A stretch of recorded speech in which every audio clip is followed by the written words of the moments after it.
চুলের মধ্যে কিস ছিল বেটা, চুলের মধ্যে ফু ছিল, কিস কারা? চুলের মধ্যে কিস ছিল বেটা, চুলের মধ্যে ফু ছিল, কিস কারা বলো? জীবনে বউরে কিস করছো? কিস বুঝো না, কিছু না, কিস কাকে বলো বল? এখন এই তোর গালটা এখানে থাকবে, এরকম এটা কিস।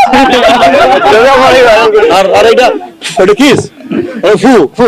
এই খোঁচানোর কারো কোনো খোঁচানোর ইচ্ছে আছে বলো, খোঁচাও। আচ্ছা আচ্ছা খোঁজা ভাই বলতে খোঁজা দিয়ে আমি তুমি তো সাংবাদিক না, তুমি কে?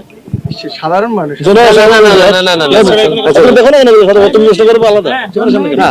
ভাইয়া ভাই এবার ডিগবাজি গেল লাস্টে ডিগবাজি কোথায় গেছে? ডিগবাজি তো আসছে এখন। ডিগবাজি চলতেছে, ডিগবাজি পরে এবার চুলের মধ্যে কিস ছিল, এই সম্বন্ধে কিছু বলেন। চুলের মধ্যে কিস ছিল বেটা, চুলের মধ্যে ফু ছিল, কিস কারা বলো? জীবনে বউরে কিস করছো? কিস বুঝো না, কিছু না, কিস কাকে বলো বল?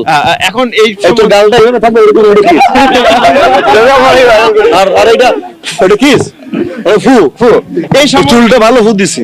এই প্রসঙ্গে সবাই একটা কমে নিউজে আসছে, সবাই তো দিতে পারে না কিস, বলছি অন্য মেয়ের ভালো লাগে, দিতে চায় না।